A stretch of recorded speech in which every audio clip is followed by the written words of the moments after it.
Hello, I welcome you all once again to my channel Explore Education. I am Dr. Rashmi Singh, Assistant Professor, Department of Education, SS Khanna Girls Degree College, University of Allahabad.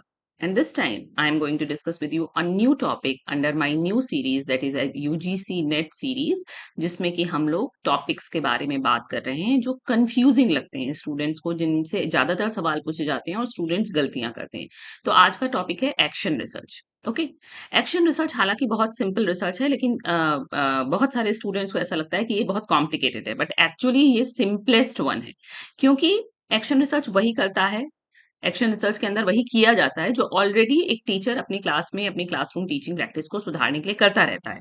हम इसको आज एक real example से समझेंगे। हालांकि हमने इस पे क्लास में वीडियोस में कई बार आपसे बात की है, एक्शन रिसर्च को कई तरीके से मैंने कवर किया है। तो टॉपिक मैटर क्यों करता है? क्योंकि नेट, जेआरएफ, एमएड और पीएचडी तीनों में एक्शन रिसर्च एक कोर हाई वेटेज टॉपिक है। ये सिर्फ एग्जाम के लिए नहीं, अगर आप टीचर बनेंगे तो भी आप अपनी क्लासरूम में खुद एक्शन रिसर्च कर सकते हैं अपनी टीचिंग इंप्रूव करने के लिए, इसलिए भी जरूरी है।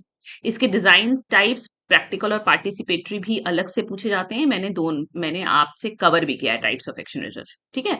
और सिंपल अगर इसकी डेफिनेशन की बात करें तो एक्शन रिसर्च का मतलब है अपने ही काम या प्रैक्टिस में एक प्रॉब्लम ढूंढना, एक सोल्यूशन ट्राई करना, देखना कि आपके सोल्यूशन ने कितना वर्क किया और उसके बेसिस पर अपने काम को बेहतर बनाना। दैट्स इट, यही है एक्शन रिसर्च।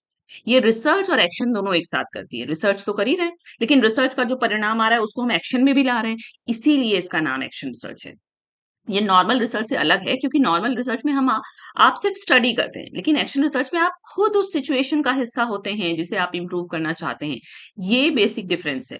और इसकी जो 4 स्टेप साइकिल है वो हमने आपसे डिस्कस किया ही है कि स्टेप 1 है कि आप अपने काम में पहले एक स्पेसिफिक प्रॉब्लम नोटिस करें। जैसे कि आपकी क्लास में कुछ बच्चे लेट आते हैं, आपकी क्लास में कुछ बच्चों को न्यूमेरिकल प्रॉब्लम है, आपकी क्लास में कुछ बच्चे क्लास बंक करते हैं, इस तरह से। फिर हम एक छोटा सा प्रैक्टिकल सोल्यूशन प्लान करते हैं जो ट्राई किया जा सके। जैसे हम जो बच्चे लेट आते हैं हम उनसे बात करेंगे, काउंसलिंग सेशन करेंगे, उनके पेरेंट्स से बात करेंगे, या जो बच्चे न्यूमेरिकल में दिक्कत करते हैं उनको अलग से रिव्यू क्लास कराएंगे, उनकी ट्यूटोरियल क्लास कराएंगे, उनको अलग से एक्सरसाइज देंगे करने के लिए, इस तरह से। फिर हम एक्ट करेंगे और ऑब्जर्व करेंगे, देखेंगे कि जो सोल्यूशन हम अपनी क्लास में ट्राई कर रहे हैं वो काम कर रहा है कि नहीं। और फिर हम रिफ्लेक्ट अपॉन करेंगे स्टेप 4 में कि क्या काम किया, किसने वर्क किया, कौन वर्केबल नहीं था, किसका कोई खास इफेक्ट नहीं पड़ा, और अगला अगला स्टेप क्या होना चाहिए। और ये साइकिल फिर से शुरू हो सकता है कि फिर हम अपने काम में, ठीक है, ये प्रॉब्लम सुधर गई, फिर थोड़े दिनों बाद कोई और प्रॉब्लम, उस पे काम करेंगे।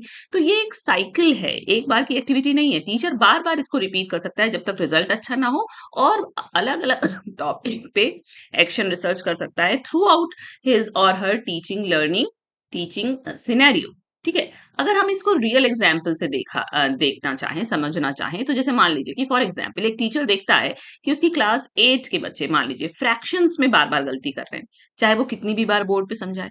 तो वो डिसाइड करता है कि इस बार वो सिर्फ लिख कर नहीं, बल्कि पेपर स्ट्रिप्स और रियल ऑब्जेक्ट जैसे पिज्जा स्लाइसेस, जैसे आपकी बुक्स में दिखा रहे थे ना कि ये 4 भाग है तो एक भाग निकाल लिया तो 1/4 हो गया, उसे करके हैंड्स ऑन तरीके से पढ़ाएगी। अगले हफ्ते वो ये नया मेथड ट्राई करती है और देखती है कि बच्चे कैसे रिस्पॉन्ड कर रहे हैं, कौन समझ रहा है, कौन अभी भी कंफ्यूज है। उसके बाद वो टीचर देखती है कि ज्यादातर बच्चे अब बेटर समझ रहे हैं, लेकिन 4-5 बच्चे अभी भी स्ट्रगल कर रहे हैं। इसलिए अगले साइकिल में वो उन 4-5 बच्चों के लिए एक छोटा एक्स्ट्रा ग्रुप सेशन प्लान करती है। ये पूरा प्रोसेस एक्शन रिसर्च है।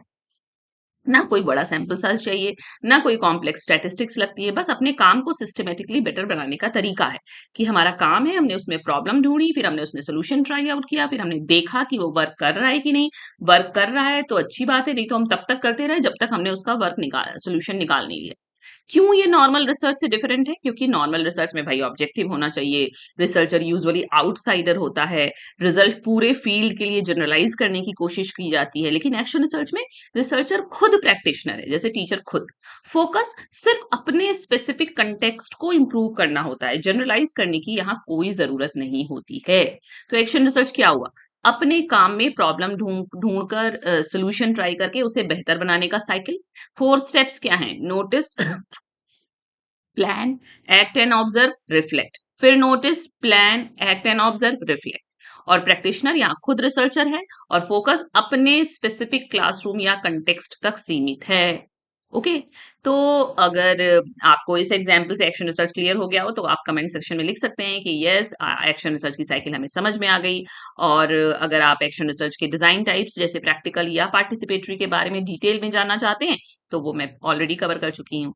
हाँ, और अगर आपने अभी तक मेरे चैनल को सब्सक्राइब नहीं किया है तो कर लीजिए ताकि अगला एपिसोड मिस ना हो, क्योंकि ये सब सारी प्रैक्टिस सिर्फ आपके लिए ही है।